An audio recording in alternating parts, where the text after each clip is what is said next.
चलो, हुमा आ गई। हुमा, आज काम नहीं है क्या कुछ? प्रभा को आज साथ लेके आए हो आप? नहीं सर, मैं खाना भी बना रही हूँ किचन में। Good evening sir. और काम भी गुड कर रही हूँ और इवनिंग आपको सर। क्लासेस भी ले रही हूँ। चलो, ऑनलाइन का तो आप ही पूरा फायदा उठा रहे हो। हाँ, आज तो मैं उठा सर, रही हूँ। हाँ एटलीस्ट गुड इवनिंग का तो रिप्लाई कर दिया कीजिए।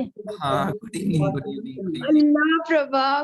Prabha good evening. आज तो मेरी भी बात नहीं हुई, एक गुड मॉर्निंग भी नहीं हुआ प्रभा नहीं से। नहीं, तुम तो बिजी हो, सिंगल ही हो, अकेली हो, इकलौती पीस हो, बिजी हो। नहीं, कोई कंप्लेंट नहीं तुमसे मुझे। हाय मेरी बहन, थैंक यू। तो शुरू करें? जी सर, करें। चलो, आज जो है हमें सेकेंडरी मार्केट, द्वितीयक मार्केट, सेकेंडरी मार्केट पढ़ना है।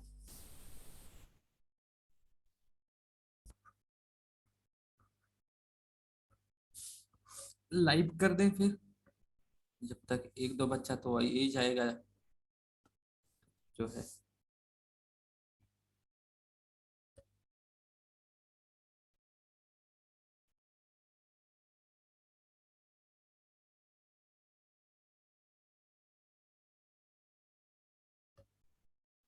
सर, आपने मेरी कॉपी नहीं चेक की ना? हाँ ओके, आज ही कर देंगे, कोई दिक्कत नहीं है। ठीक है सर, प्लीज सर चेक करके बता दीजिएगा। हाँ हाँ हाँ, बिल्कुल बिल्कुल। आज जो है ना, मैं थोड़ा सा पॉलिटी वाला जो आपको बोला था। हाँ सर, पॉलिटी स्टार्ट कर दीजिए सर, उसको लेके बहुत टेंशन हो रही, तब से तो मेरा दिमाग ही नहीं काम कर रहा, तब से आपने बताया। सर ने टेंशन, क्लास ही बंद कर दी है। टेंशन मतलब सर ने क्लास इस वजह से नहीं बंद कर दी है। सर का जो है ना, दूसरे प्रोग्राम पे सर जो है उनको मैं इन्वॉल्व कर रहा हूँ। सर प्लीज प्लीज सर, आप स्टार्ट कर दीजिए सर, पॉलिटी मेरे सबसे वीक सब्जेक्ट है सर, इसी चलिए में रख चलिए चलिए, जाएंगे। हो जाएगा, हो जाएगा, तो सच में कर देंगे स्टार्ट। मेरी हो बहन, आप जाएगा। रहोगी तो दिल दुखेगा हमारा। हाँ बिल्कुल, तुम हो ना साथ में, कर ही देंगे। चलो, द्वितीयक बाजार। हाँ, नोट्स। अच्छा, नोट्स कौन मांग रहा है? सर सभी मांग रहे हैं क्लास नोट। अच्छा, द्वितीयक बाजार। अभी अभी नोट्स करवाता हूँ। इन लोगों का दिमाग जो है ना, जो नोट्स भेजते हैं, इन लोगों का दिमाग जो है ना, चल नहीं रहा है आजकल। नोट्स आज ही करवाना पड़ेगा। द्वितीयक बाजार, सेकेंडरी मार्केट। Hello hello. हाँ हाँ। मैम, नोट्स बच्चों को मिल जाना चाहिए, मनी मार्केट और कैपिटल मार्केट का पूरा। एनी हाउ, मैं जब तक क्लास खत्म करूं उससे पहले नोट्स मिल जाना चाहिए। दोबारा मुझे नोट्स के लिए कॉल नहीं करना पड़े। कल बोला था, पूजा को बोलो इमीडिएटली, ठीक है? क्या क्या? Capital market, money money market market. और कैपिटल मार्केट। ठीक है। हाँ ठीक है। ठीक है। चलो okay. Thank you so much sir.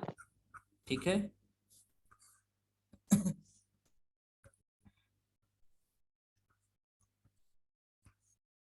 द्वितीयक मार्केट। सो द्वितीयक मार्केट, सेकेंडरी मार्केट। देखो, एक कंपनी, अच्छा पिंक आई कि नहीं? अभी अभी नहीं आई है। चलो, एक कंपनी इच्छुक निवेशकों को सीधे तौर पर अपने शेयर बेचती है। एक कंपनी इच्छुक निवेशकों को सीधे तौर पर अपने शेयर बेचती है, और एक तिथि के उपरांत जब उस कंपनी के शेयरों की खरीद बिक्री स्टॉक एक्सचेंज पर होने लगती है, तब उसको द्वितीयक बाजार कहते हैं। अब द्वितीयक बाजार में कंपनी के फ्री फ्लोट शेयर की खरीद बिक्री होती है। उदाहरण के तौर पे, कल याद होगा आपको, मैंने जो है कुछ बताया था। मैंने आपको क्या बोला था कि एक कंपनी ए है, अगर वो चाहे तो बिना स्टॉक एक्सचेंज में लिस्ट हुए अपने शेयर बेच सकती है। ठीक है? कैसे, क्या क्या? आईपीओ, एफपीओ और राइट इशू के माध्यम से। लेकिन अगर उन निवेशकों को अगर शेयर बेचना है, तो उस कंपनी को किसी ना किसी स्टॉक एक्सचेंज में क्या करना पड़ेगा, जो है लिस्ट करवाना पड़ेगा। जैसे उदाहरण के तौर पे कि मान लो ए नाम की कंपनी है, होमा की, और इनने शेयर बेचा, मार्केट से पैसा उठाया। इनने किसको किसको शेयर बेचा? इनने अमोल को बेचा, इनने जो है प्रभा को बेचा, प्रभा तो जरूर शेयर इनका खरीदेगी ही, इनको विशाल, और विशाल के साथ साथ इनने किसी और को मान लो कि जो है हेमंत को बेच दिया। अभी ये चाहते हैं प्रभा से हुमा की हो गई लड़ाई, तो मतलब एक समान दशा में, यहाँ लड़ाई वड़ाई का कुछ चक्कर नहीं होता है, बस समझाने के लिए यूज करते हैं। प्यार से जोड़ दीजिए, लड़ाई में प्रभा के बगैर। यहाँ पर देखो, हाँ सर, अलग से जोड़िए सर हुमा के साथ नहीं। सुनिए सुनिए इधर, तो यहाँ पर अगर मान लो कि प्रभा या अमोल या फिर ये लोग जो है शेयर बेचना चाहते हैं, तो इनको कोई ना कोई कस्टमर चाहिए, और कस्टमर कहाँ मिलेगा, जब कंपनी स्टॉक एक्सचेंज में लिस्ट होगी, रजिस्टर्ड होगी। तो अगर मान लो कि इनकी कंपनी स्टॉक एक्सचेंज में क्या हो जाए, रजिस्टर्ड हो जाए, मान लो कि बीएसई में, बॉम्बे स्टॉक एक्सचेंज में क्या हो जाए, रजिस्टर्ड हो जाए, तभी यहां से जो है अब ये स्टॉक एक्सचेंज में रजिस्टर्ड हो गई, तो इनने एल को, वाई को, ये जो शेयर बेचना चाहते थे इनने बेच दिया, तब इसको द्वितीयक मार्केट कहते हैं, सेकेंडरी मार्केट कहते हैं। ये समझ आया कि नहीं? सर एक बार वापस से रिपीट कर दीजिए। चलो, प्राइमरी मार्केट में क्या था, हुमा की कंपनी को पैसा चाहिए था, हुमा की कंपनी ने सेबी से अनुमति ली और पैसा मतलब जो है शेयर बेच दिया और पैसा मार्केट से उठा लिया। This is a primary market, वहां स्टॉक एक्सचेंज की जरूरत नहीं है। पर द्वितीयक बाजार में, सेकेंडरी मार्केट में जो है ए मतलब जो हुमा की कंपनी है, किसी को पैसा बेचा, सॉरी शेयर बेचा और पैसा बना लिया। अब जो जिन लोगों ने शेयर लिया है उनको किसी और को शेयर बेचना चाहते हैं, तो वो तभी संभव है जब स्टॉक एक्सचेंज में क्या है कि वो कंपनी लिस्ट होगी। क्यों? क्योंकि कंपनी तो वापस शेयर खरीदेगी नहीं, तो ये किसी न किसी व्यक्ति को ढूंढेंगे। किसे ढूंढेंगे? जब वापस से कोई ना कोई व्यक्ति जो है खरीदार होगा। खरीदार कब मिलेगा? जब वो कंपनी, कोई ना कोई माध्यम होगा। अगर आप बिचौलिए से बात ही नहीं कर रहे हो तो खरीदार कहाँ मिलेगा? तो यहां पर अगर आप माध्यम में बता दिए, माध्यम में आ गए कि भाई मेरे पास शेयर है, अगर जो खरीदना चाहे इच्छुक निवेशक खरीद ले, तो सिंपल है कि क्या हो जाएगा कि वहां पर जो है शेयर अगर कोई अगला व्यक्ति खरीदने लगे, तो समझो कि वो जो है स्टॉक एक्सचेंज में वो कंपनी क्या हो गई है, लिस्ट हो गई है, उसकी लिस्टिंग हो गई है। उसी को सेकेंडरी मार्केट या द्वितीयक बाजार कहेंगे। हाँ सर, आया समझ में। ठीक है, अब चलो सोशल स्टॉक एक्सचेंज क्या है? Social stock exchange. सर एक शॉर्ट में इसको कर दो वापस। हाँ ठीक है राजा, थोड़ा सा लेट हो गया हो, कोई बात नहीं, मैं समझाता हूँ। पिंक, कल वाला आपको आ गया? जी सर, मैंने आज 2-3 बार पढ़ा। एक्चुअली सर मैं पता नहीं क्या बता रही थी, आप मेरे से एमएसएफ पूछ रहे हो और मैं पता नहीं क्या क्या बता रही, बाद में सोच रही हूँ कि मैं क्या बता रही थी। आ गया ना? हाँ सर आ गया, मतलब अच्छे से क्लियर हो गया एमएसएफ भी और चलो मुझे पता है, देखो सिंपल सा ये समझना, जो स्टैंडिंग डिपॉजिट फैसिलिटी में बड़ा सिंपल ये था, स्टैंडिंग डिपॉजिट फैसिलिटी के अंतर्गत कि यहाँ पर जो एलएएफ के अंतर्गत ये व्यवस्था है कि पैसा अगर मान लो कि जो repo rate, reverse repo rate जो आरबीआई और बैंकों का लेन देन है ऊपर नीचे होता है, ठीक है, तो इस एसडीएफ के अंतर्गत यही पूरा सारा सब सिस्टम होता है। अब चलो सेकेंडरी मार्केट वापस से सुनो, अमूल ध्यान से सुनना, आप जो है टॉपिक के मिड में हो, ठीक है, आपको समस्या हो सकती है, बल्कि एक ऐसा सब्जेक्ट है कि मैं इस सब्जेक्ट को ही पढ़ाने के लिए पैदा हुआ हूँ, ठीक है। तो यहाँ अगर मुझसे डाउट क्लियर नहीं हुआ तो पूरे देश भर में क्लियर नहीं होगा, ये मैं नहीं कह रहा हूँ, ये मेरे बच्चे कह रहे हैं, जितने भी हैं ये इनसे आप पूछ सकते हो, ठीक है। तो और जो क्लियर कर सकते हैं तो वहां तक आपकी पहुंच नहीं है, मतलब पहुंच का मतलब ये है कि वहां तक पहुंच पाना मुश्किल है, जो लोग क्लियर कर सकते हैं दरअसल, ठीक है, जिनसे इवन मैंने भी किसी से पढ़ा होगा तो वो क्लियर कर सकते हैं, तो वहां तक पहुंच नहीं है, ठीक है। क्योंकि आज भी अगर मुझे कुछ इशू होता है तो मैं उन्हीं से बात करता हूँ, उन्हीं से मैं पूछता हूँ, ठीक है। चलो बाकी का इकोनॉमी को लेकर के ये ओवर कॉन्फिडेंट नहीं है, कॉन्फिडेंट है, पर बीच में है आप टॉपिक में, तो थोड़ी सी समस्याएं हो सकती हैं, आप मुझे जितनी बार पूछोगे मैं उतनी बार बताऊंगा, ठीक है। और मैं आपको 2 लेक्चर इस टॉपिक के हो गए हैं, वो मैं शेयर भी कर दूंगा, और वापस से जब जो है इस लेक्चर को आप मतलब अगला लेक्चर कल देखोगे तो आपको लगेगा नहीं एवरीथिंग वेल, ठीक है। चलो अब देखो सेकेंडरी मार्केट, देखो बेटा राज ध्यान से सुनना, पहले तो आपका सेकेंडरी मार्केट समझने से पहले प्राइमरी मार्केट राज बताओ मुझे। सर प्राइमरी मार्केट के उपकरण एफपीओ। उपकरण नहीं पूछ रहा, जो क्वेश्चन पूछ रहा हूँ वो बोलो आप। सर प्राइमरी वो जो सर शेयर मार्केट में स्टॉक एक्सचेंज में ये दो माध्यम है जो लिस्टेड होते हैं ना, तो विदाउट यानी एक बार आज्ञा इसकी सेबी की आज्ञा से अपने एफपीओ और इसके उपकरण द्वारा अपने प्राइमरी में उपकरण होता है नहीं उसके हो द्वारा रहा। अपने चलो पिंक आप बताओ।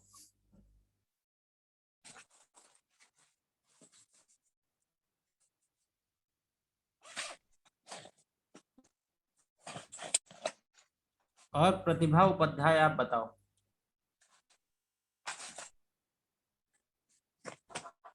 सब मैं बताऊं? बताओ। सर जो प्राइमरी मार्केट है वो एक स्टॉक एक्सचेंज है, उसमें जो मतलब वो जो निवेशक होते हैं वो अपनी इच्छा से। बोलती जाओ आप। सर जी इसमें जी। तो बस ये है ना कि कंपनी लिस्टेड तौर पर होती है मैं स्टॉक आ रहा हूँ, एक्सचेंज मैं के आ रहा बिना हूँ, ही सर। प्राइमरी मार्केट में। मैं आ रहा हूँ सर प्रभा। इसमें एक कंपनी जो होती है वो स्टॉक एक्सचेंज के बिना भूमिका, उसमें स्टॉक एक्सचेंज की भूमिका नहीं होती है। जो इच्छुक जो निवेशक हैं वो उस पे वो लगाते हैं, अपने शेयर बेचते हैं, मतलब वो ये प्राथमिक बाजार है सर, प्राइमरी। चलो सिंपल सा सुनो, इतना ध्यान ताम नहीं करना है। जब मैं पढ़ा रहा होता हूँ चीजों को तो ध्यान से सुना करो। प्राइमरी मार्केट के अंतर्गत किसी भी प्रकार के स्टॉक एक्सचेंज की जरूरत नहीं होती है। इच्छुक निवेशक जो है उसमें कंपनी में निवेश करते हैं, तो उस पूरी व्यवस्था को प्राइमरी मार्केट कहा जाता है। सेकेंडरी मार्केट में जो है क्या होता है कि स्टॉक एक्सचेंज की जरूरत पड़ती है। तो स्टॉक एक्सचेंज में जैसे उदाहरण से मैंने अभी बताया था कि मान लो पिंक की कंपनी है, तो ये जो पिंक की कंपनी है ये ने जो है अपना शेयर मार्केट में बेचना है, ठीक है। तो प्राइमरी दशा में क्या है कि अभी अगर शेयर इनको बेचना है तो स्टॉक एक्सचेंज में लिस्ट होना जरूरी नहीं है, ये मार्केट में पैसे वो शेयर बेच सकते हैं। लेकिन मान लो इनके जो शेयर खरीदे, जो निवेशक निवेश किया और वो शेयर बेचना चाहते हैं, तो फिर माध्यम की जरूरत पड़ेगी। और इसी प्रोसेस को सेकेंडरी मार्केट कहते हैं। इसी प्रोसेस को सेकेंडरी मार्केट कहते हैं। यानी कि यहाँ पर जो व्यक्ति हैं, जैसे कि पिंक की कंपनी थी, यहाँ पर जो है ए बी और सी ने जो है शेयर खरीदे थे। अब ए बी सी चाहते हैं कि अपने शेयर बेचना चाहते हैं, तो ये तभी बेच सकेंगे जब यहाँ पर स्टॉक एक्सचेंज होगा। तो ये एक माध्यम है। तो इसी को क्या है, यहाँ पर एल जेड क्यू को इन्हें शेयर बेच दिया, तो ये क्या हो गया, ये द्वितीयक बाजार हो गया। द्वितीयक बाजार हो गया। यहां तक अभी ये जो है प्राइमरी मार्केट हो गया, प्राइमरी मार्केट। तो ये प्राथमिक बाजार और ये द्वितीयक बाजार। चलो अब होपफुली समझ आ गया होगा। क्यों राज? राज आया? राज मस्त है गाना सुनने में। Social stock exchange. चलो next topic, social stock exchange. Stock exchange, social stock. वित्तीय वर्ष 2019-20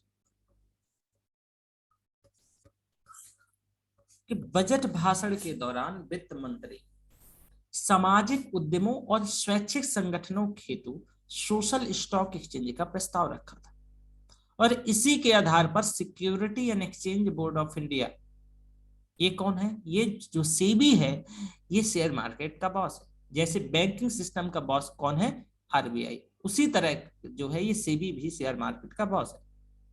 तो सेबी ने एक कार्यकारी समूह का गठन किया, जिसमें भी मतलब जिसने भी इस विचार का समर्थन किया। सामाजिक स्टॉक एक्सचेंज जो है एक ऐसा प्लेटफॉर्म है जो निवेशकों को सामाजिक उद्यमों में निवेश करने का अवसर देता है। और सामाजिक उद्यम ऐसी कंपनियों को कहा जाता है जिनका निर्माण किसी सामाजिक समस्या के निदान के लिए किया गया हो।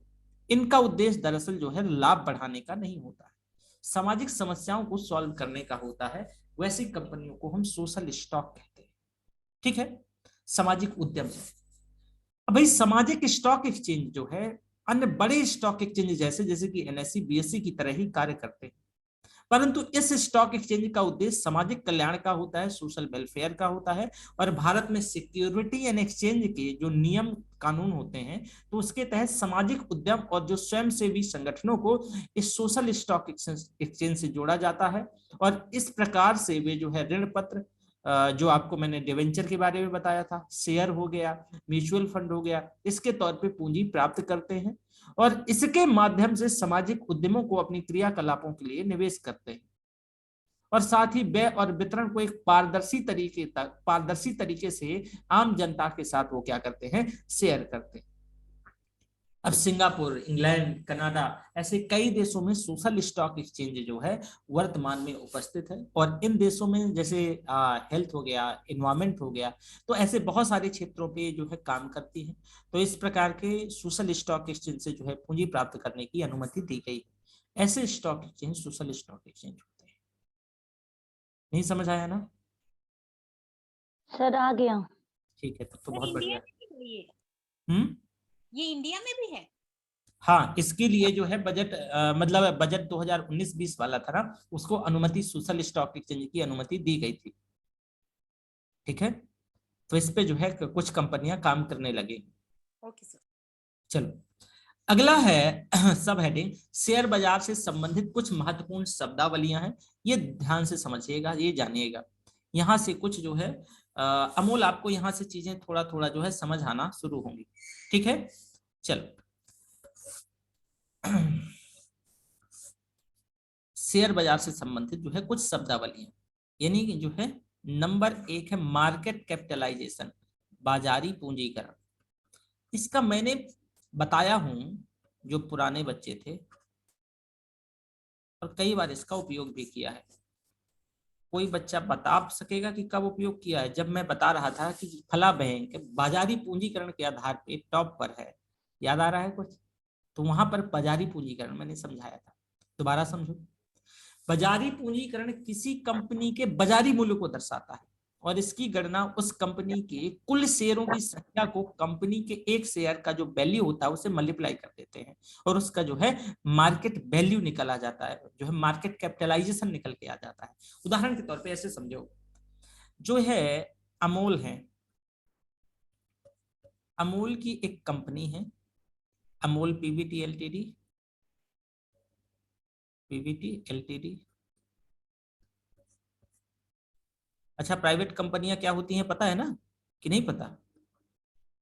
चलो बता दूंगा, पीवीटी एलटीडी बता दूंगा अभी। तो अमूल की एक कंपनी है पीवीटी एलटीडी। हुआ क्या कि इनने क्या किया, 100 शेयर जारी किए और एक शेयर की कीमत 10 रुपया है। तो कहा जाएगा इनकी जो कंपनी की, अमूल की जो कंपनी है, इसकी जो बाजारी पूंजीकरण है वो 100 मल्टीप्लाई 10 यानी कितना है, 1000।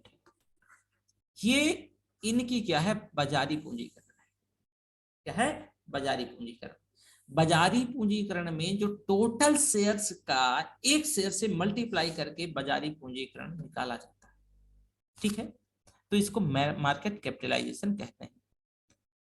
अब मान लो जब तक शेयर खुला रहता है, जैसे कि जब शेयर मार्केट में, तो जब तक शेयर खुला रहता है तब एक कंपनी का बाजारी पूंजीकरण फ्लैक्चुएट होता रहता है। उदाहरण के तौर पे कि अमूल की इस कंपनी का एक शेयर जो है 10 रुपए का मॉर्निंग में था, मॉर्निंग में 10 बजे, और अचानक से कुछ ऐसा हादसा हुआ कि जिस क्षेत्र की एक कंपनी थी वो कोलैप्स हो गया, तो इनका शेयर कितना हो गया, 5 रुपए हो गया एक शेयर की कीमत।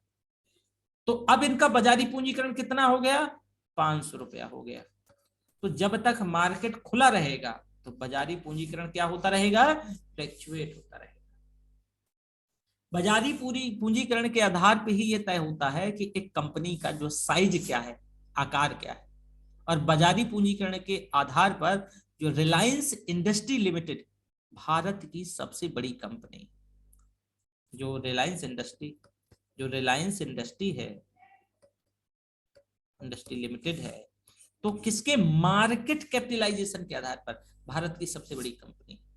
जबकि जो एप्पल है और सऊदी अरामको, ये विश्व की सबसे बड़ी कंपनियां। ठीक है, एप्पल और सऊदी अरामको। अगला ब्लू चिप कंपनी देखो।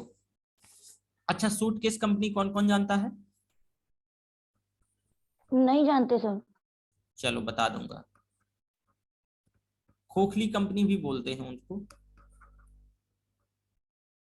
और भारत में जो है ना, चलो पहले उसको ही बताएंगे, फिर ब्लू चिप पहले बाद में बताएंगे, पहले खोखली कंपनी ही। चलो, इनको सूटकेस कंपनी, खोखली कंपनी, ठीक है। दरअसल प्रभा है, प्रभा के पास, प्रभा के एक रिलेटिव आए जो बहुत बड़े पॉलिटिशियन, मान लो वो क्या है, मिनिस्टर, और इनने 100 CR कमाया। अब इनकी तो इतनी तो सैलरी है नहीं है कि 100 CR कमा लेंगे, तो गलत तरीके से कमाए होंगे। अब प्रभा से कह रहे हैं कि प्रभा एक काम करो कि आप इस क्षेत्र में हो तो आप एक कोचिंग खोल दो। तो कोचिंग प्रभा PBT LTD, नहीं प्रभा IAS खोलेंगे, प्रभा IAS। प्रभा ने खोली कोचिंग। प्रभा ने 10,000 बच्चों का एडमिशन किया, बच्चे हैं नहीं है, एडमिशन दिखाया, सभी की रिसीट बनाई, टैक्स दिया, सभी की रिसीट बनाई, टैक्स दिया, 10,000 बच्चों का इन्हें एडमिशन ले लिया। और इस पैसे में उनने जो है 10,000 बच्चों का, मतलब मान लो कि 100 फीस जो है 2-2 लाख रुपया रखी, 2-2 लाख।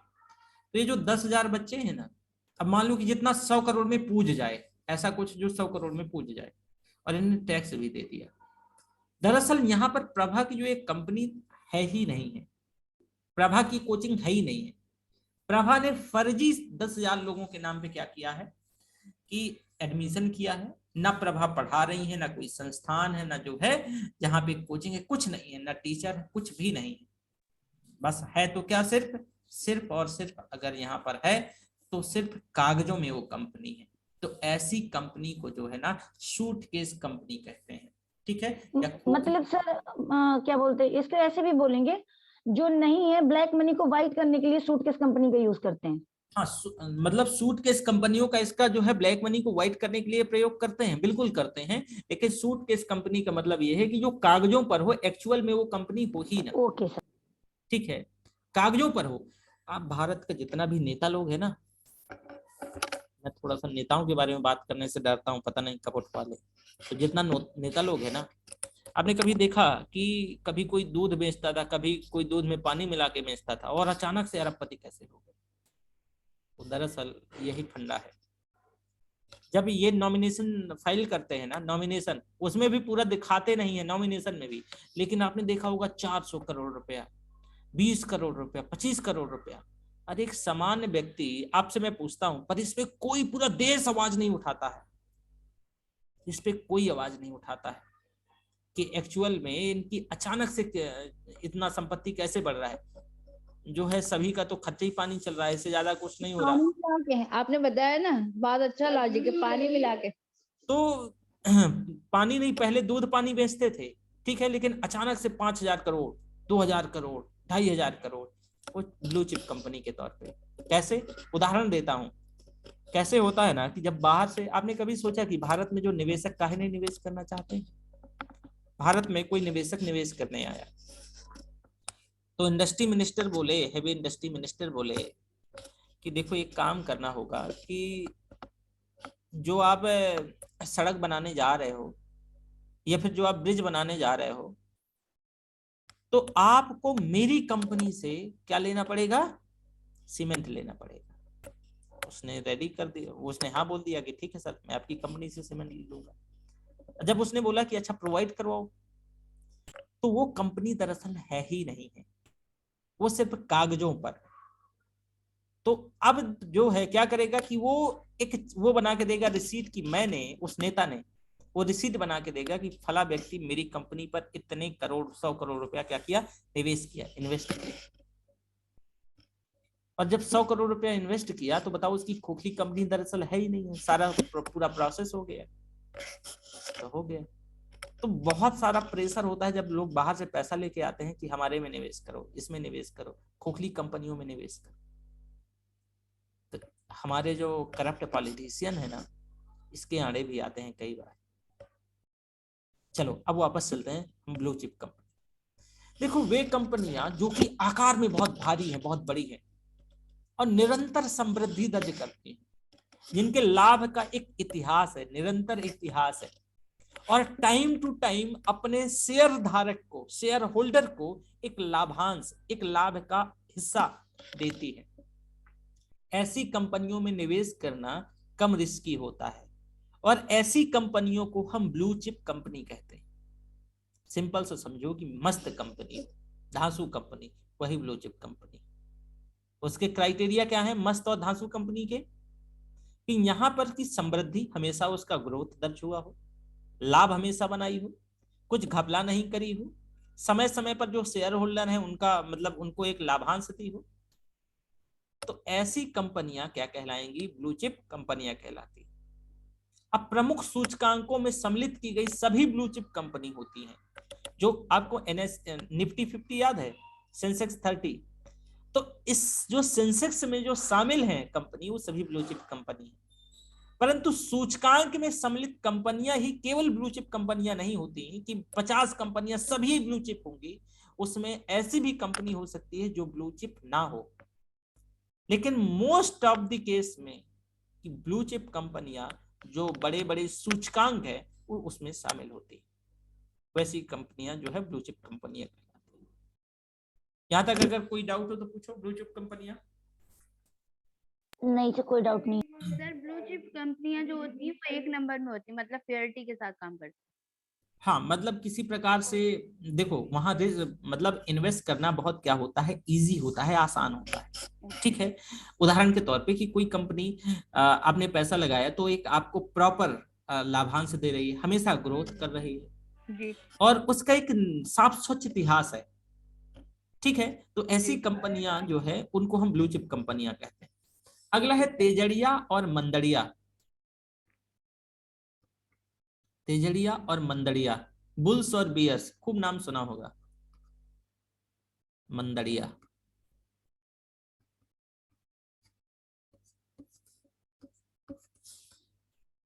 बुल्स और जो है बियर।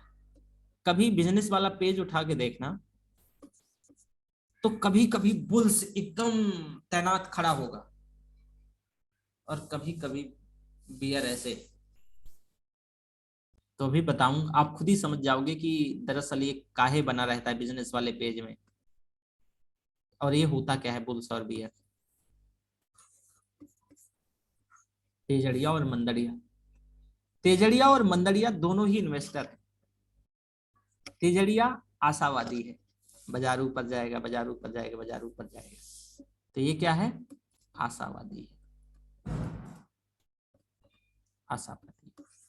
तो आशावादी व्यक्ति बाजार में तेजी में आस्था रखेगा कि बाजार ऊपर जाएगा, तो बाजार की तेजी में आस्था रखेगा।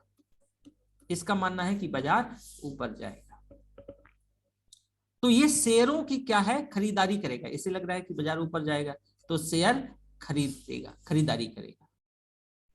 ठीक है, ऑब्वियसली कि जो ये कह रहा है कि अभी बाजार ऊपर जाएगा, अभी और ऊपर जाएगा, तो लाभ बनाने के लिए शेयर खरीदता रहता है, आशावादी व्यक्ति है। जो बियर्स है, जो मंदड़िया है, ये निराशावादी है। ये बाजार की मंदी का अनुमान लगाता है कि अब हो गया, अब इससे ज्यादा नहीं जाएगा, अब तो डाउन ही होगा। और यही कारण है कि ये शेयरों की बिक्री करेगा, शेयरों को बेचेगा, निकल के भागने का प्रयास करेगा, बेचो यार अब क्या ऊपर जाएगा, इससे ये नीचे ही आएगा। ये निराशावादी व्यक्ति, तो ये शेयरों की क्या करेगा? ये बिक्री करेगा।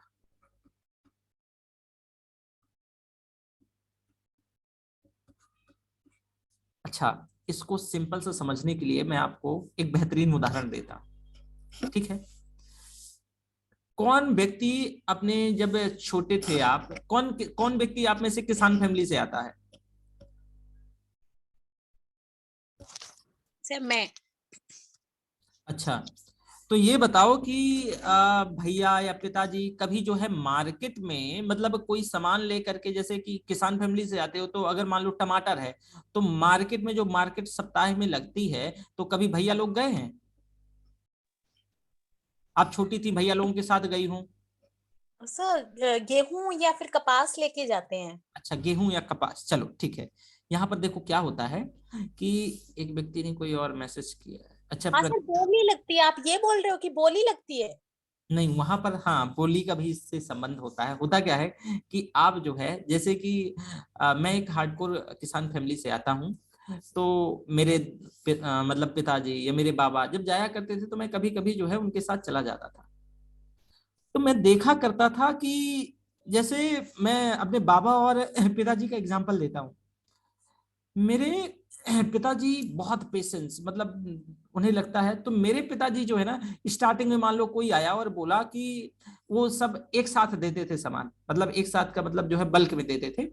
तो अगर कोई आया कि अच्छा जो है 2 कुंटल जो है आलू, आप एक काम करो 500 रुपए के दे दो, तो पिताजी मुझसे बोलते थे कि अच्छा एक काम करो तुम, कि गिन के आओ कि देखो कि कितने आलू बेचने वाले हैं।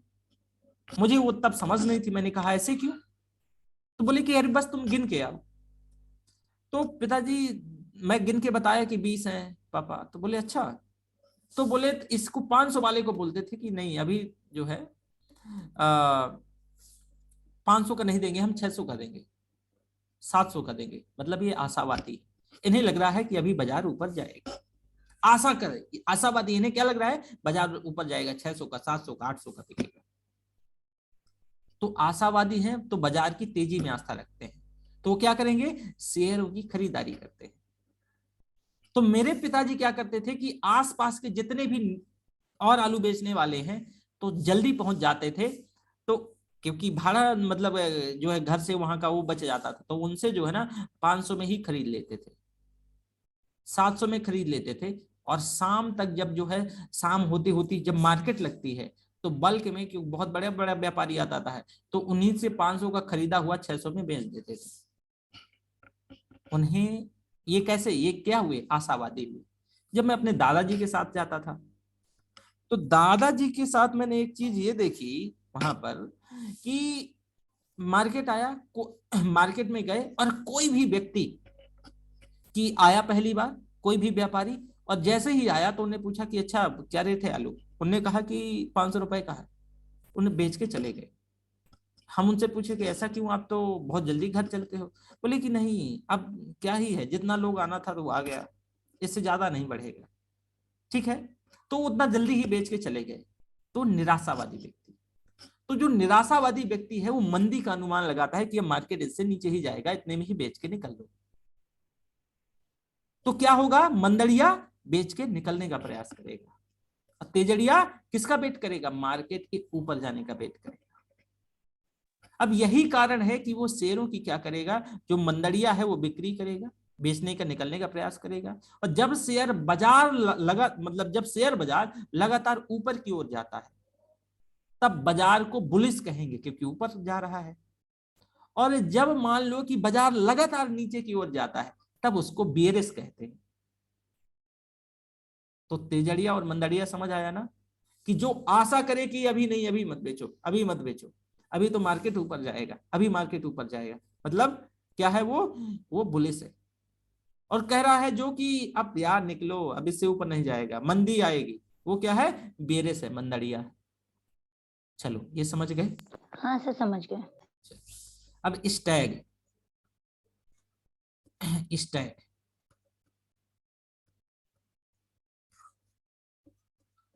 देखो, शेयर बाजार में बुल्स और बियर्स की ही तरह स्टैग भी निवेशक होता है।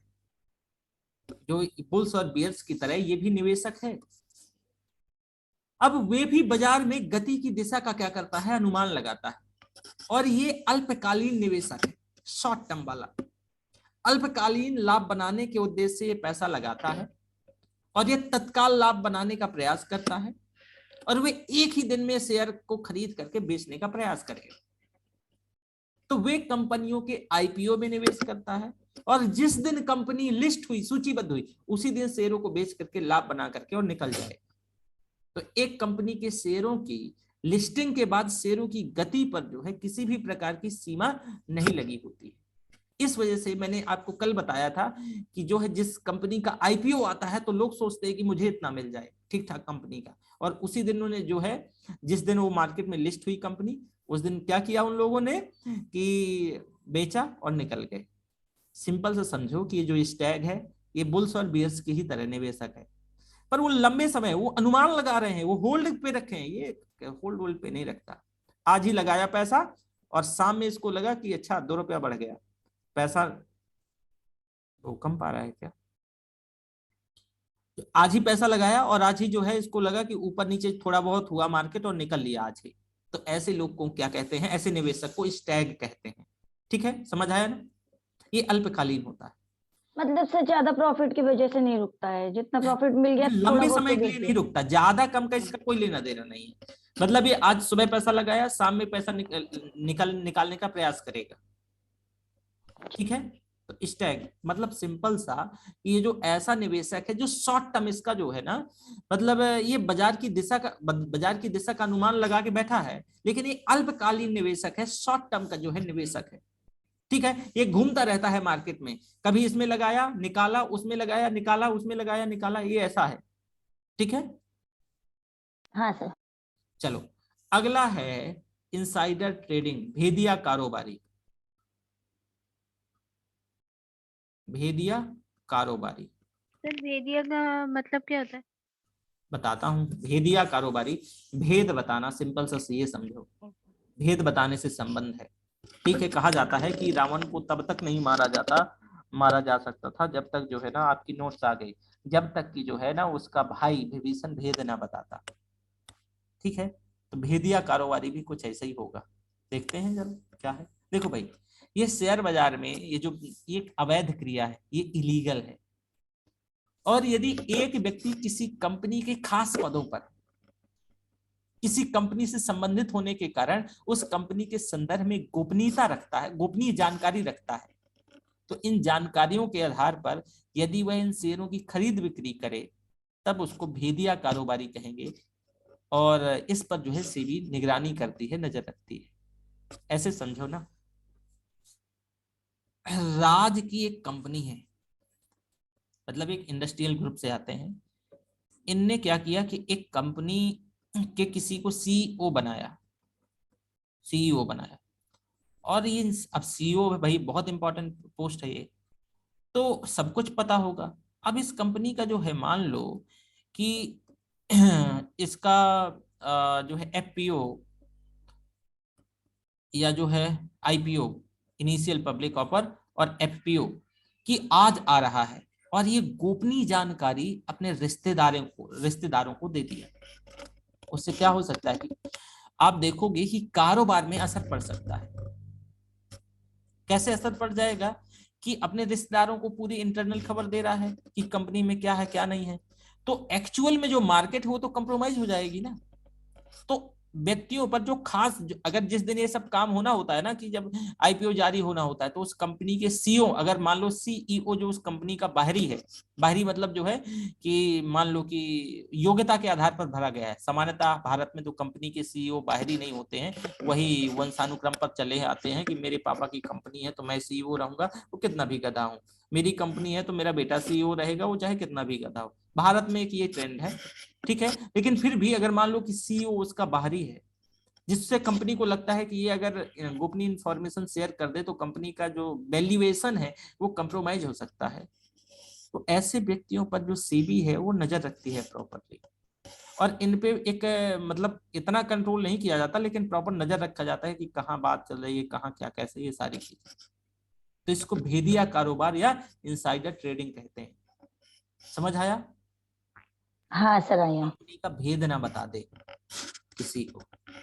और भेद का मतलब यहाँ क्या है, शेयर मार्केट से संबंधित है, तो उसके शेयर का जो है, जो इंटरनल, जो गोपनीय, जो प्राइवेट जानकारी है वो ना बता दे, प्राइवेसी को मेंटेन करे। ठीक है, चलो अब जो है सर्कुलर ट्रेडिंग, चक्रीय कारोबार, चक्रीय कारोबार, सर्कुलर ट्रेडिंग। देखो ये भी जो है शेयर बाजार में ये भी अवैध कारोबार है, ये भी लीगल नहीं है, ये भी इलीगल है।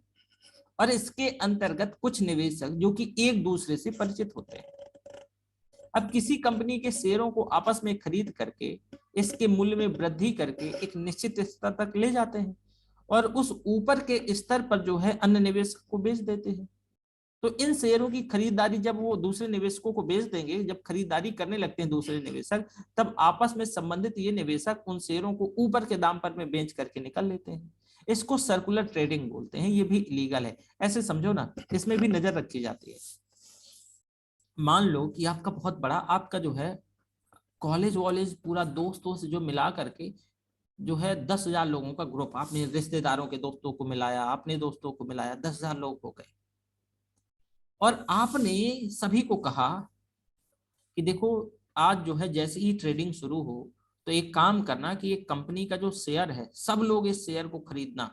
तो सब लोगों ने जो है ना, मान लो कि 200 शेयर खरीद लिए, मान लो कि 10,000 लोगों ने 200 शेयर खरीद लिए।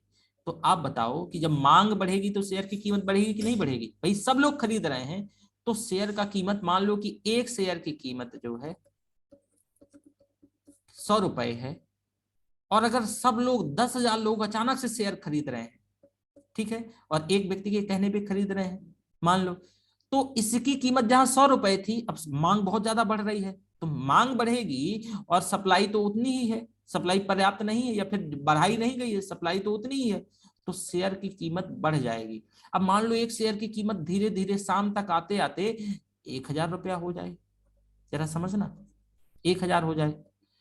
अब उसने जो मेन आदमी है इनका ऑर्डर दिया कि अब कीमत जो है 1,000 हो गई है, ठीक है। तो इन व्यक्तियों ने धीरे धीरे शेयर को बेचना क्या किया, उस ऊंचे दाम पे इनने शुरू कर दिया। तो बताओ जब इनने 100 रुपए का खरीदा था लेकिन इनने मैनिपुलेट करके 1,000 का शेयर बेच दिया तो प्रॉफिट कितना हुआ? 900 रुपया। यही है सर्कुलर ट्रेडिंग।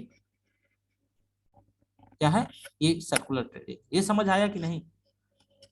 नहीं सर। अच्छा नहीं समझ आया, ऐसे समझो, देखो आप हो और आपने 10 ठो व्हाट्सएप ग्रुप बनाए हो और सभी व्हाट्सएप ग्रुप में 1,000 लोग हैं, मतलब 10,000 लोग। आप एक थोड़ी से बढ़िया से पद में हो, आपके लोग सुनते हैं, मान लो आप IAS हो, ठीक है, और आपको शेयर मार्केट का नॉलेज है और एक कंपनी का आप चाहते हो कि भाई हमें मार्केट में पैसा बनाना है। तो सभी को एक मैसेज जो है आपने डाला 9 बजे और कहा कि देखो जो ए नाम की कंपनी है तो इसका भी एक, मान लो कि एक शेयर की कीमत 10 रुपए है और आपने कहा कि जितना जिसके पास पैसा है तो सब लोग इस कंपनी का शेयर खरीदना शुरू करो। तो भाई कंपनी के शेयर तो उतने ही है और अभी कीमत 10 रुपया है, लेकिन सब लोग खरीदने लगेंगे। तो जब सब लोग खरीदेंगे तो क्या होगा? रेट बढ़ेगा। और जब रेट बढ़ेगा तो इस शेयर की कीमत 10 रुपए से हो सकती है 1,000 रुपए पहुंच जाए। इनने जो है ये नेचुरल ग्रोथ नहीं है, इनने कह के बढ़वाया ना कि सब लोग खरीदेंगे और शेयर तो उतने हैं तो ऑब्वियसली मांग बढ़ेगी, तो मांग बढ़ने के चलते शेयर बढ़ेगा कि नहीं बढ़ेगा? अरे ऐसे समझो कि मार्केट, चलो इसे भूल जाओ, आप जो है एक सामान्य सी मार्केट गए जो सप्ताह में लगती है गांव में, उस वाली मार्केट गए आप, ठीक है, और उस वाली मार्केट में आलू मान लो कि लिमिटेड है, जो हर सप्ताह में उतना आता है उतना ही लिमिटेड है आलू। आपने 1,000 दोस्तों को अतिरिक्त लेके गए जो वो मार्केट में हर बार नहीं जाते थे और उनसे कहा कि एक काम करो कि 1-1 किलो आलू इन सभी से खरीद लो। तो उनने जो है 1-1 किलो आलू खरीदा, लेकिन 1,000 लोग ज्यादा पहुंचे हैं, आलू तो उतना है। तो आलू जब सब लोग आलू खरीदने लगेंगे तो आलू वाला देखेगा कि अरे ये तो बहुत सारा आज आलू की मांग है। तो मान लो कि जब शुरुआती दौर में खरीदा तो 1 किलो आलू 10 रुपए का खरीदा, लेकिन आलू वालों को लगने लगा कि यार इसकी तो मांग बहुत ज्यादा है। तो धीरे धीरे जो है शाम होते होते उनने रेट बढ़ाया और कहा कि ये 1 किलो आलू जो है हम 100 रुपए में देंगे। अब इनने जो है वो आलू इकट्ठा करके यहीं बगल में अपने आदमियों को आलू दे देते हैं और बगल में वो आदमी जो है एक व्यक्ति आलू लगा के रखा।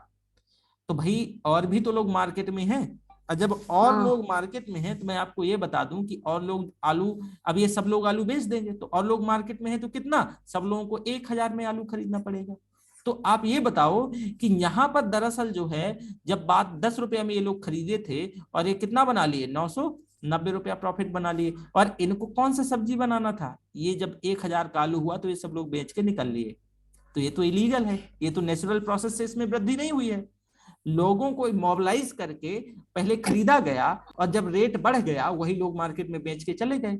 तो जो आम आदमी है वो उसे कहाँ पता चला कि अच्छा ऐसा हुआ है, कहाँ उसे बताओ, हाँ पता सर। चलेगा क्या? वो तो सोचेंगे कि नहीं आज सर। जो है ज्यादा लोग आ गए हैं मार्केट में, बस इतना ही सोचेंगे ना, इससे हाँ ज्यादा तो सर। नहीं सोच पाएंगे कि इस सारी चीज को एक व्यक्ति कंट्रोल कर रहा है। वही चक्री कारोबार है कि आपने जो है सभी को व्हाट्सएप मैसेज किया कि भाई आज सभी इस कंपनी के शेयर खरीदना शुरू करो, उसका शेयर बढ़ेगा और शाम में जैसे ही बढ़ जाएगा, आपने तो सस्ते मूल्य पे खरीदा, सब लोग खरीदने लगोगे। किसी ने 50 पे खरीदा, मान लो 10 रुपए का शेयर है, किसी ने धीरे धीरे बढ़ने लगा, किसी ने 15 पे खरीदा, 20 में, बढ़ते बढ़ते आपने जो है उसका शेयर का कीमत 1000 कर दिया। किसी लास्ट में किसी व्यक्ति ने, आप ही का व्यक्ति 500 में खरीदा। जब शेयर लगातार मांग बढ़ेगी तो उसकी कीमत बढ़ेगी। जब 1000 का शेयर हुआ तो आपके सभी व्यक्तियों को मैसेज किया आपने कि एक काम करो कि सब लोग जो है शेयर बेच दो। तो शेयर जब सब लोग बेचोगे तो नो डाउट शेयर तो गिरेगा, लेकिन इतने में काम हो चुका होगा, तो आप तो एक लंबा प्रॉफिट बना लोगे ना। तो ये तो हाँ। नेचुरल नहीं हुई ना, कि कंपनी का नेचुरल ग्रोथ क्या होता है कि जिस चीज का प्रोडक्ट बना रही है, अगर प्रोडक्ट की क्वालिटी बेहतर है और जो पैसा कम है तो उसी के आधार पर उसकी ग्रोथ होती है, उस पर जैसे उसको लोग रेट करते हैं उस आधार पर। लेकिन ये तो नेचुरल ग्रोथ कहाँ हुआ, ये तो मैनिपुलेटिंग ग्रोथ है कि आपने मैनिपुलेट कर दिया। हाँ। पक्का? हाँ सर, आ गया समझ में। किसी और भी बच्चे को अगर कोई डाउट हो तो पूछ लो। जी सर। नहीं सर। चलो, अब जो है front running, front running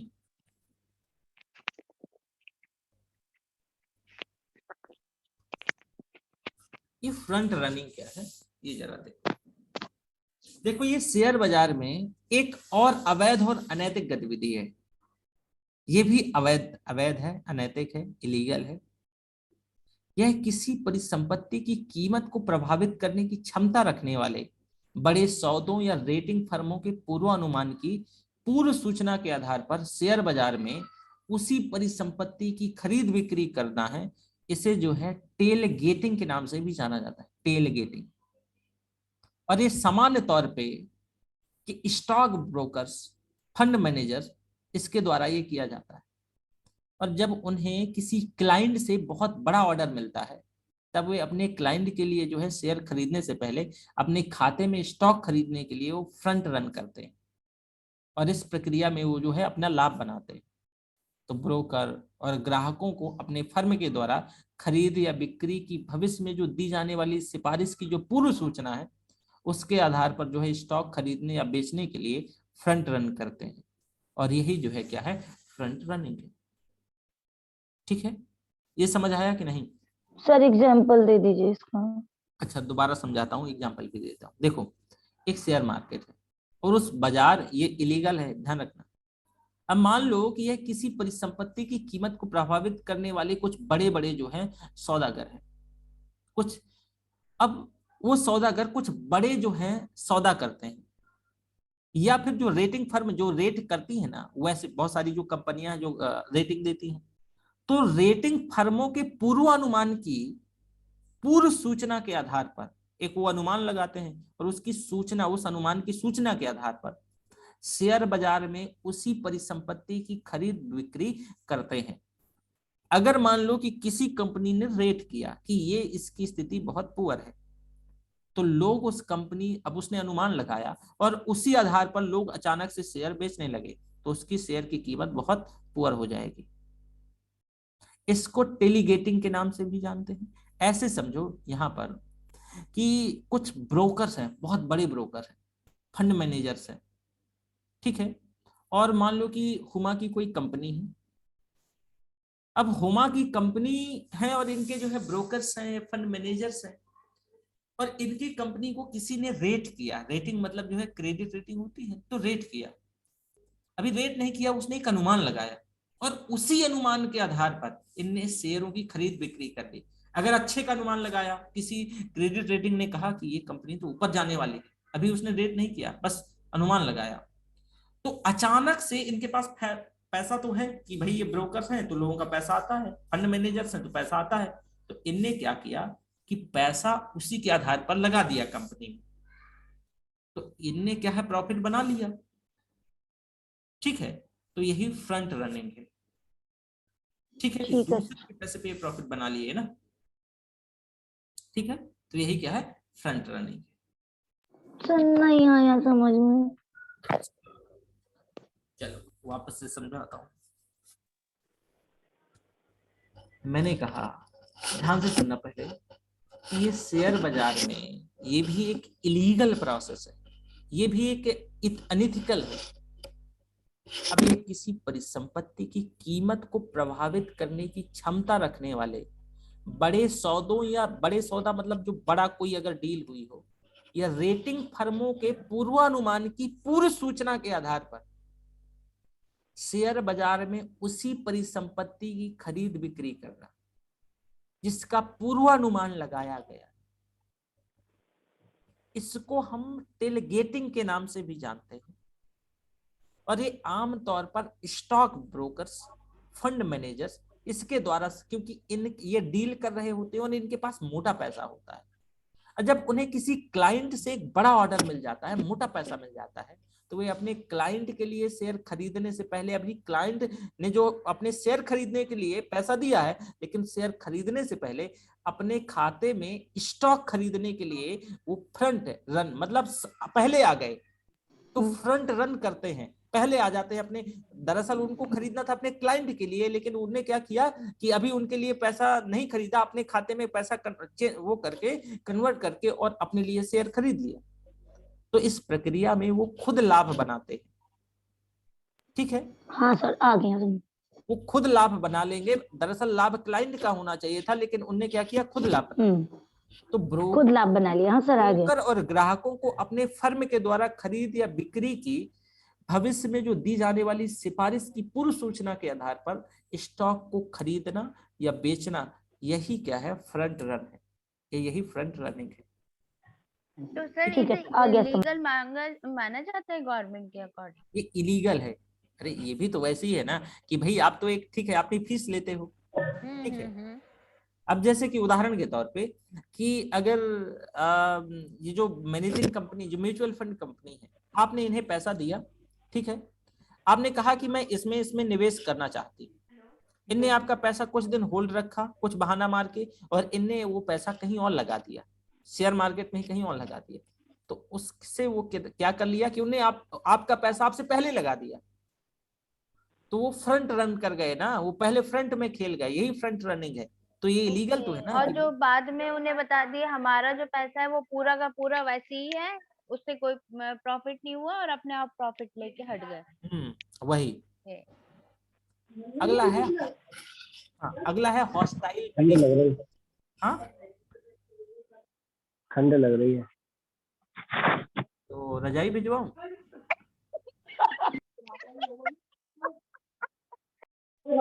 sir वो भाई था छोटा, उसको उड़ा दिया था सर। अच्छा, अब मेरे काम तो यही रह गया है कि किसी को कम्बल, किसी को रजाई।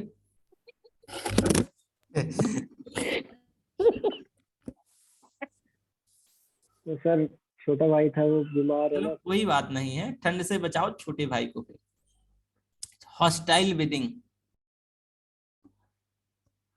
Hostile bidding.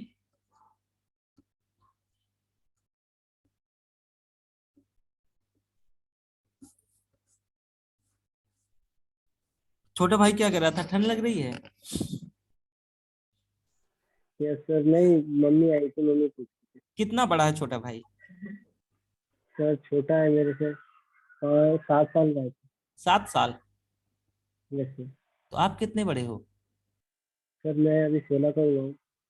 क्या? 16 साल। 16 का? Yes sir. आपका ग्रेजुएशन हो गया? सर अभी नहीं, चल रहा है सर, फर्स्ट ईयर है। ग्रेजुएशन फर्स्ट ईयर है, 16 साल के हो? Yes sir. तुम देवी सिंह क्यों बनना चाह रहे हो भाई? कहाँ से सर तुमने अभी 12th में जो मैंने है 12th कहाँ से की है? कितना परसेंटेज रहा है? सर 12th में सर मेरी बहुत कम हो गई थी, मेरी 59। 59। बोर्ड कौन सा है?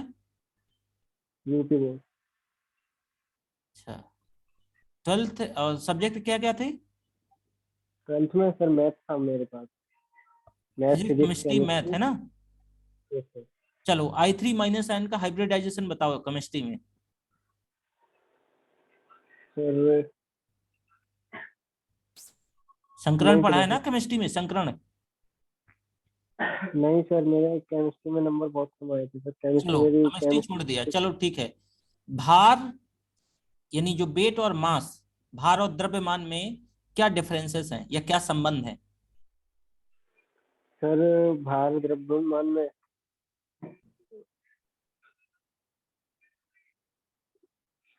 अच्छा।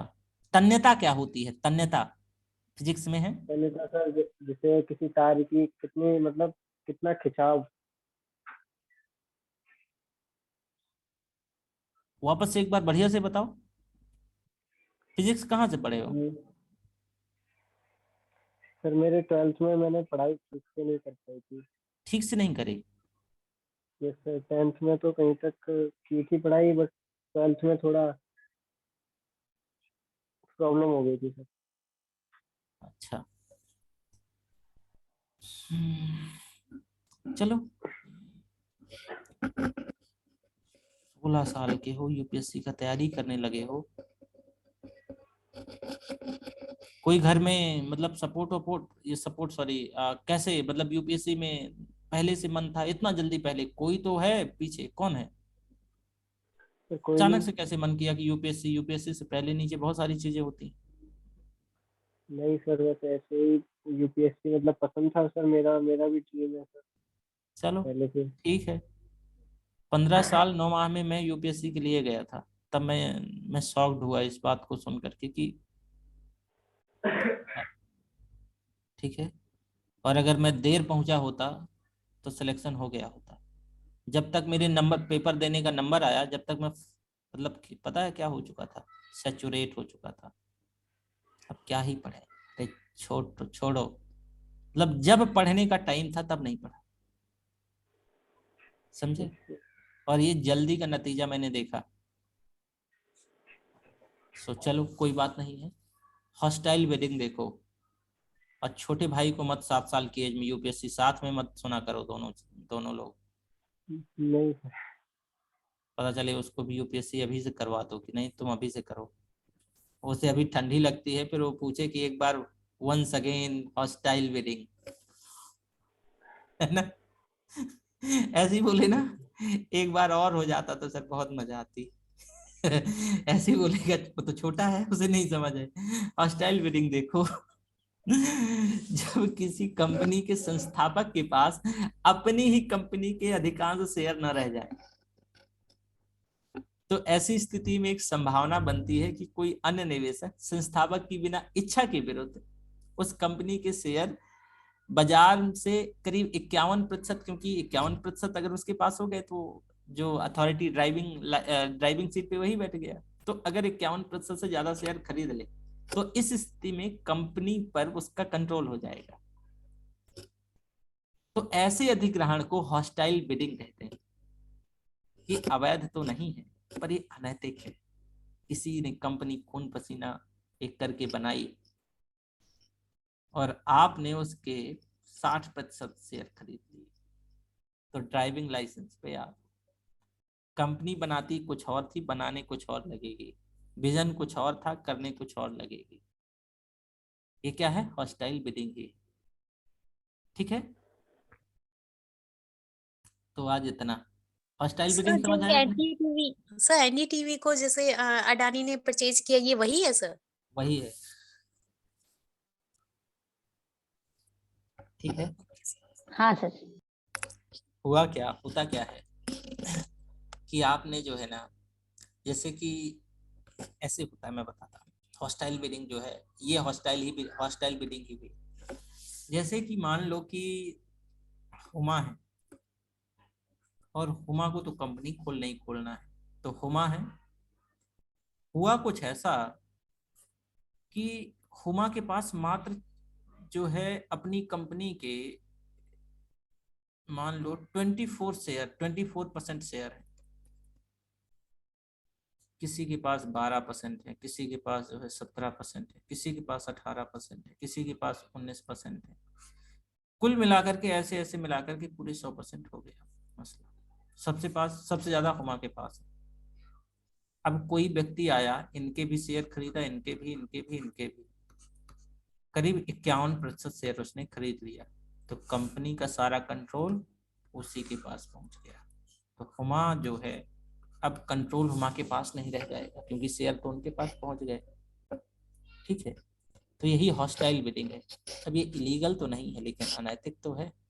तो सर ये चीज क्लियर हो जाती है पहले शेयर खरीदने वाले के कि उसके पास ऑलरेडी कितने शेयर हैं इस मार्केट के, नहीं, ये बाद में ये खुलती है? उद्देश्य तो ये बाद में पता चलता है ना कि ये किस लिए कर रहा है। एक सामान्य जो है, हाँ राज में नोट्स आ गई है। एक सामान्य स्थिति क्या होती है कि अगर मान लो कि कोई व्यक्ति शेयर खरीद रहा है, ठीक है, ये पता तो चल जाता है, लेकिन ये तो नहीं पता चल कि ये ऐसा करने को कि शेयर खरीद रहा मेंटेलिटी है। कैसी है ऐसा भी उसकी। हो सकता है कि वो आपके शेयर में इंटरेस्टेड हो। हम्म आप सोच रहे हो कि वो आपके शेयर में इंटरेस्टेड है, और जब वो खरीद रहा है तो मार्केट भी तो ऊपर जाएगा, तो आपको भी मजा आ रहा है कि आपके जो है बाजारी पूंजीकरण बढ़ रही है। लेकिन तब पता चला कि उसने अचानक से उसके 51% शेयर हुए, और जब बोर्ड मेंबर हुई, जो बोर्ड मेंबर की बैठक हुई, जी जी। तो फिर क्या हुआ कि उसने, आपने कहा कि हमारी कंपनी जो है अब ये वाला प्रोडक्ट भी बनाएगी, तो उसने हाथ खड़ा किया, बोले अब कुछ नहीं बनाएगी, मैं इसका मालिक हूं, इसको फायर करो, इसको फायर करो। ठीक है, वही चीज है।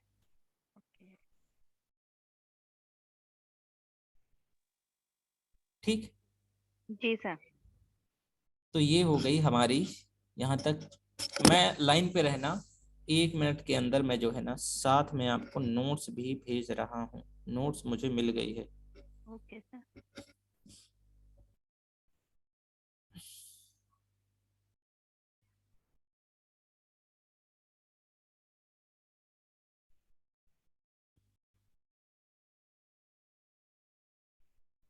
और पढ़ के आना। नोट्स लेट हो गया 2 दिन, उसके लिए माफी चाहता हूँ। नोट्स सामान्यतः लेट नहीं होती है मेरे यहाँ। चलो, नोट्स पहुंच गई। और कल क्या है, सैटरडे है? हाँ सर, सैटरडे। सैटरडे तो छुट्टी रहनी चाहिए मेरे हिसाब से, और रहेगी भी। जी सर, आपको मूवी देखनी रहेगी। हाँ, सर संडे। संडे भी। सर संडे संडे बहुत काम है इस बार।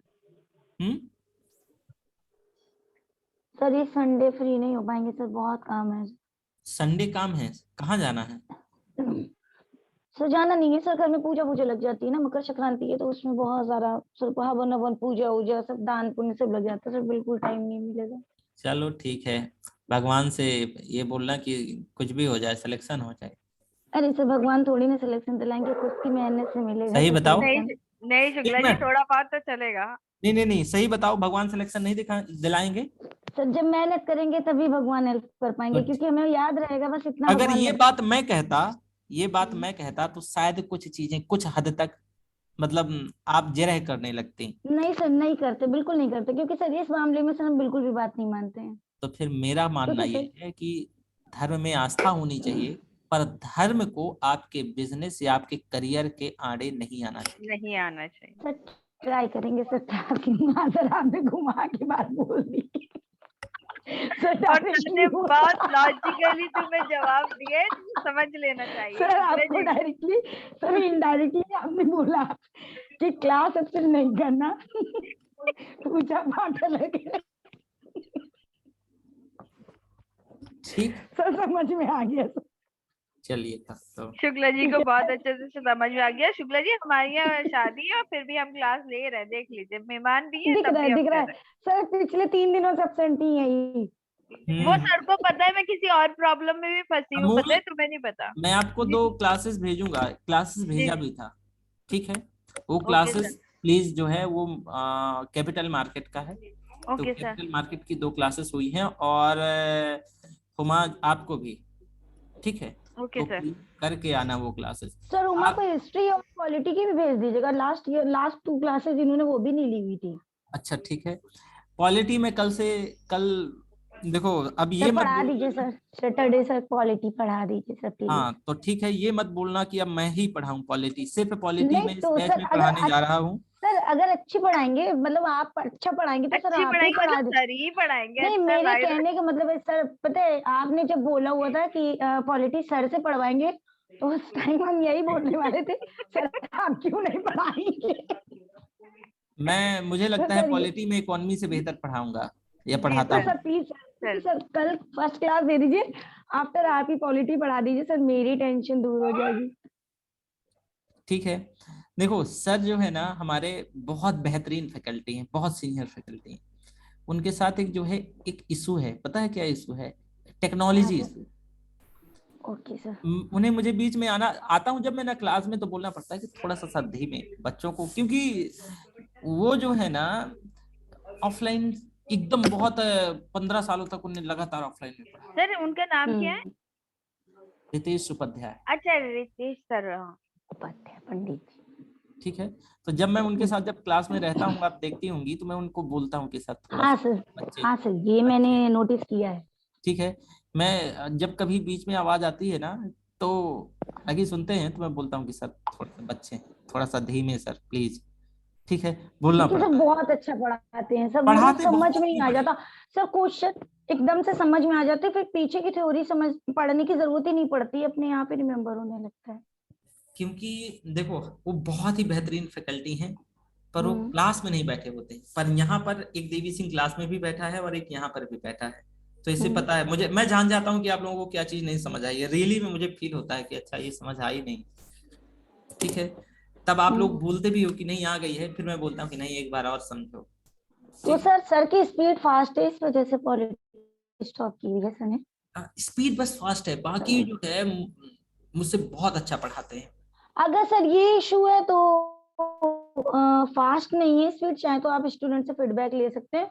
और अगर सर आप मतलब आप पॉलिटी पढ़ाना चाहते हो, तो सर फर्स्ट तो यही बोले कि आप ही पढ़ा दीजिए सर, मेरी टेंशन दूर हो जाएगी। चलो सर फाइनली पॉलिटी में ही मुझे प्रॉब्लम है, बाकी सब्जेक्ट में नहीं होगी।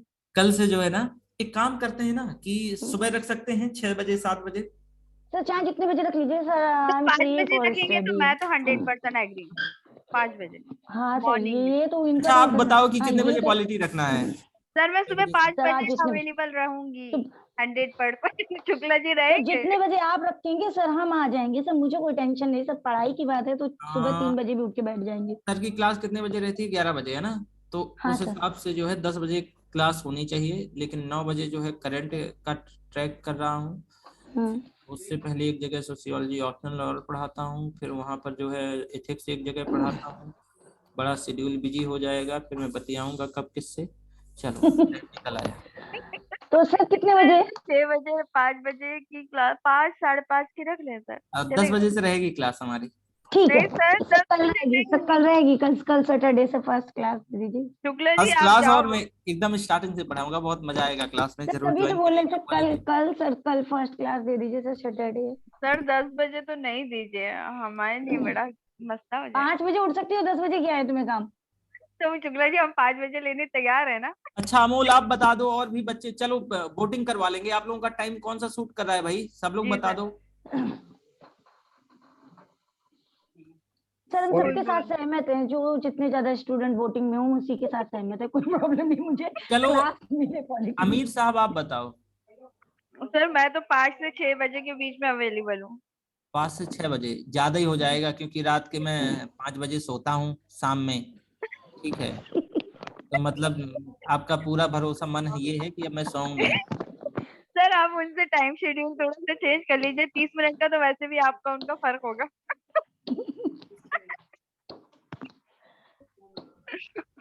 चलिए ठीक है, 5 बजे तो नहीं, लेकिन 10 बजे से पहले हो नहीं सकती है। जैसे जैसे ठंडी जो है ना कम होगी ना, तो जी सर। हाँ। सुबह के 6 बजे भी कर लेंगे, 5 बजे भी कर लेंगे, कोई जी दिक्कत जी नहीं। जी जी। ठीक है, सर थोड़ा सा 10 बजे है ना, पता सर चला। 10 ठीक है। पता है ये पहली बार ऐसा हुआ है कि 1.5 महीने से मैं बीमार नहीं हुआ हूँ, और नजर मत कोई लगा देना। सर नहीं आप सर, बीमार अच्छे नहीं ही। होंगे सर, डोंट वरी, सब बीमार नहीं होंगे, हम लोग भगवान से इतना तो प्रे करते हैं, ये तो भैया ये बात भगवान मानते हैं। चलो ठीक है फिर। हाँ, और सर कल कल Okay, क्लास 10 रहेगी सर, बजे कल पॉलिटी, पॉलिटी 10 बजे। कल कल सर को मूवी देखने जाना होता सैटरडे ना, आई थिंक। कल सर पढ़ाने के बाद जाएंगे सर, कल पॉलिटी क्लास दे दीजिए प्लीज कल प्लीज कल प्लीज। पॉलिटी बस रहेगी, बाकी क्लासेस नहीं रहेगी, हाँ कल पॉलिटी ठीक है, रहेगी। बाय ठीक बाय। है, thank you so much sir, thank you so much sir, good night sir, thank you sir. हाँ, गुड गुड नाइट। नाइट अभी सर। मुझे अब चावल भी बनाने हैं भाई। ओके सर, बाय, ठीक है गुड ठीक है night. Sir, bye bye sir, good night sir. आज तो सर के चावल जल गए।